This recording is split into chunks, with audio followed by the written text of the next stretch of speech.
మిత్రులారా, అనగనగా ఒక చిన్ని పాప. అందమైన అమాయకమైన ఆ పాప ముఖంలో ప్రశాంతత. ఆ పాప చిట్టి కళ్ళల్లో కొత్త లేత వెలుగు. ఆ పాప పసి పెదవుల్లో చిందే అమాయకపు నవ్వు మీరు చూసి తీరాలి. ఆ పాప పేరు జిజా. ఆ పాప ఎక్కడుంటుంది అంటారా? అమెజాన్ ప్రైమ్లోకి వెళ్ళి మక్కాం పోస్ట్ దేవాచ్ ఘర్ అనే మరాఠీ సినిమా చూడండి. ఈ సినిమా పేరుకు అర్థం దేవుడికి ఒక ఉత్తరం పోస్టు చేయడం అని. సాధారణంగా మరాఠీ సినిమాలు వేరే భాషల్లో డబ్ చేయరు, కానీ ఈ సినిమా తెలుగు డబ్బింగ్లో కూడా అందుబాటులో ఉంది. ఇప్పుడు నేను చెప్పిన ఈ పాప కోసమైనా మీరు తప్పక ఈ సినిమా చూడాలండి. అలాగని ఇది చిన్నపిల్లల సినిమా కాదు. ఈ జిజా అనే చిన్ని పాప చుట్టూ పెద్దల ప్రపంచాన్ని తిప్పిన మరాఠీ సినిమా మాంత్రికత ఏమిటో తెలుసుకోవాలంటే ఈ సినిమా మీరు తప్పక చూడాల్సిందే. అద్భుతమైన చిన్నపిల్లల చిత్రాలను నిర్మించిన ఘనత మరాఠీ ఇండస్ట్రీకి ఉంది. నాల్, ఎలిజబెత్ ఏకాదశి, కిల్లా, మోకలా శ్వాస్ వంటి జాతీయ అవార్డులు గెలుచుకున్న ఎన్నో మరాఠీ సినిమాలను చెప్పవచ్చు. ఆ పరంపరలో భాగమే ఈ మంచి సినిమా కూడా. సినిమా పాప చుట్టూ తిరుగుతుంది, మనం పాప చుట్టూ తిరుగుతూ మన చుట్టూ తిరుగుతాం. చివరకు ఒక అమాయకపు చిట్టి తల్లి తన లేత హృదయంతో ఏం చేసిందో తెలుసుకొని మనసంతా ఆ పాపను నింపుకొని ఒక అలౌకిక పారవశ్యపు ఆనందంతో అదృశ్య బాష్పాలలో తడిసి మొద్దవుతాం. ఇంతకీ ఎవరీ పాప? సినిమాలో ఆమె చేసిన చిత్రం ఏమిటి చూద్దాం. చిత్రం కథ కొల్హాపూర్లోని ఒక గ్రామంలో జరుగుతుంది.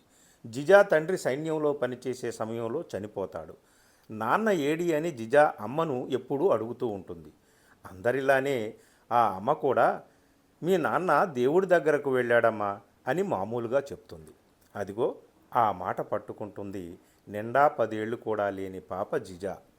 ఇక అప్పటి నుంచి దేవుడు ఉండే నివాసం, ఆ నివాసంలో ఉండే తన తండ్రి, అక్కడికి తమ గురించి వర్తమానం పంపే మార్గం, ఇవే ఆలోచనలతో నిండిపోతుంది పాప మనసు. తను ఉత్తరం రాయడం నేర్చుకుంటుంది స్కూల్లో. కాబట్టి ఏకంగా తను నేర్చిన విద్య మొదటి ప్రయోగంగా తన తండ్రికే ఉత్తరం రాయాలని తాపత్రయపడుతుంది. దేవుడి దగ్గర తండ్రి ఉన్నాడు కాబట్టి ఆ దేవలోకానికి ఉత్తరం రాయాలని మొదలు పెడుతుంది. ఉత్తరాలు దేవుడి అడ్రస్ పేరుతో రాస్తుంది. కానీ విచిత్రంగా ఆమె రాసే ఉత్తరాలకు జవాబు కూడా వస్తూ ఉంటుంది. ఆమె రాసే ఉత్తరాలు ఎక్కడికి చేరుతున్నాయి? ఆమె ఉత్తరాలకు జవాబు ఎవరు రాస్తున్నారు? ఆమె ఉత్తరాల్లో రాసే విషయాలు ఏమిటి? ఆ ఉత్తరాలకు వచ్చే జవాబుల్లో ఏముంటుంది? ఇదే సినిమా మొత్తం. కానీ ఈ ఉత్తరాల పరంపర సాగే క్రమంలో పసిపిల్లల హృదయాలు ఎంత అమాయకమైనవి. వారి హృదయాల నుంచి అక్షరాలు వెలువడితే అవి ఎంత కాంతివంతంగా ఉంటాయి. వాటిని చదివి అర్థం చేసుకోగల హృదయం ఉంటే మనకెంత ఆనందం కలుగుతుంది. ఈ సినిమా చూస్తేనే తెలుస్తుంది. పాప ఉత్తరాలు రాస్తున్న క్రమంలో తమ కుటుంబ సమస్య, ఊరి సమస్య కూడా ముందుకు వస్తుంది. వాటికి పరిష్కారాలు కూడా జరిగిపోతాయి పాప ఉత్తరాలతోనే. అమ్మకు పెన్షన్ సమస్య కూడా తీరుతుంది.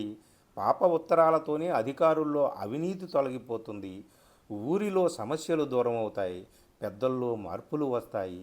ఇవన్నీ పాపకు తెలియకుండానే పాప ఉత్తరాల ద్వారా జరిగే మార్పు. ఈ విచిత్ర విన్యాసాన్ని మనం సినిమా చూస్తున్నంతసేపు వినోదంతో పాటు గొప్ప సందేశంతో కలగలిసిన అనుభూతిని పొందుతాం. ఈ సినిమా పైకి చిన్నపిల్లలను కేంద్రంగా చేసుకొని తీసిన సినిమాగా కనిపిస్తుంది. కానీ పిల్లల్లారా పాపల్లారా పెద్దలకే ఒక దారిని చూపే పిల్లల్లారా అనే పాట గుర్తుకొస్తుంది. ఈ సినిమాలోని జిజా అనే పాప తనకు తెలియకుండానే పెద్దలకు ఎన్నో దారులు చూపించింది. అలాగే ఆ పాప జిజా తనకు ఎంతో ఇష్టమైన వ్యక్తి చనిపోయిన సందర్భంగా దుఃఖంలో ఉన్నప్పుడు ఆమె తల్లి ఓదారుస్తూ చెప్పిన మాటలు సినిమాలో తాత్విక కోణాన్ని కూడా మన ముందు ఆవిష్కరిస్తాయి. వెళ్ళిపోయిన వాళ్ళు ఎక్కడికి వెళ్ళిపోరని, ఇక్కడ మిగిలిన వాళ్ళలోనే వాళ్ళు కూడా కలిసి ఉంటారని, వెళ్ళిపోయిన వారి కోసం మనం దుఃఖించరాదని ఉన్నవాళ్లలో వాళ్ళ జ్ఞాపకాలను చూసుకొని జీవితాన్ని ఆనందంగా సాగించాలనే తాత్విక సందేశం కూడా ఈ సినిమా అందిస్తుంది. అన్నింటినీ మించి ఒక పాపకు కేవలం ఒక ఉత్తరం రాసే శక్తి ఉన్నంత మాత్రాన ఎన్ని మార్పులు వచ్చాయో చూస్తే, ఆడపిల్లలకు సంపూర్ణమైన విద్యా వికాసాలు అందితే వాళ్ళు ప్రపంచాన్నే మార్చివేస్తారన్న అతి కీలకమైన సందేశం, సంకేతం కూడా ఈ సినిమాలో అంతర్లీనంగా మనకు కనిపిస్తుంది. జిజా పాత్రలో బాల కళాకారిణి మైరా వైకుల్ నటన అద్భుతం అని కేవలం ఒక్క మాటలో చెప్పడం కష్టం. కళ్ళారా ఆమెను చూసి, ఆమె జిజా పాత్రలో ఒదిగిన తీరు, మనల్ని కదిలించిన తీరు, ఏకకాలంలో అనుభవంలోకి వచ్చిన తరువాత ఆ పాప మన మనసులో కలకాలం చెరగని ముద్ర వేసుకుంటుందని మాత్రం ఒప్పుకొని తీరతాం. ఈ సినిమాను చిన్న చిన్న ల్యాగ్స్ ఉన్నప్పటికీ ఆశాంతం ఆసక్తికరంగా, లోతైన భావాలతో, తాత్విక సందేశాలతో, బాలల మనోవైజ్ఞానిక ఆవిష్కరణలతో అతి చక్కగా చిత్రీకరించిన దర్శకుడు సంకేత్ మానే ప్రతిభకు జేజేలు చెప్పాలి.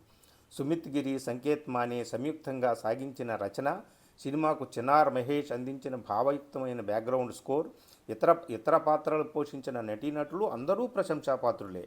అందుకే ఈ సినిమాను మీకు ఈ వారం తప్పక చూడాల్సిందిగా నేను సిన్సియర్గా సజెస్ట్ చేస్తున్నాను. ఎవరి కోసమో వద్దండి, ఆ పాప కోసం చూడండి. అలాంటి పాపలు ఉంటే చాలు, లోకంలో పాపాలన్నీ తొలగిపోతాయి. సినిమా పేరు మాక్కం పోస్ట్ దేవాచ్ ఘర్, అంటే ఒక్క మాటలో దేవుడికి ఓ ఉత్తరం అని. అమెజాన్ ప్రైమ్లో తెలుగు డబ్బింగ్లో ఉంది. ఆలస్యం చేయకుండా వీక్షించండి. వినోదంతో పాటు కాస్త కలవరపాటు, కొన్ని కన్నీళ్లు, కొంచెం తడి, అంతా కలిసిన ఏదో అనిర్వచనీయ తాదాత్మ్యం. ఇదంతా అనుభవించండి. నచ్చితే మంచి కామెంట్లు చేయండి. వీడియోని మీ మిత్రులకు షేర్ చేయండి. నా ఛానల్ని సబ్స్క్రైబ్ చేయడం మాత్రం మర్చిపోకండి. Thank you. Me Prasad Murthy.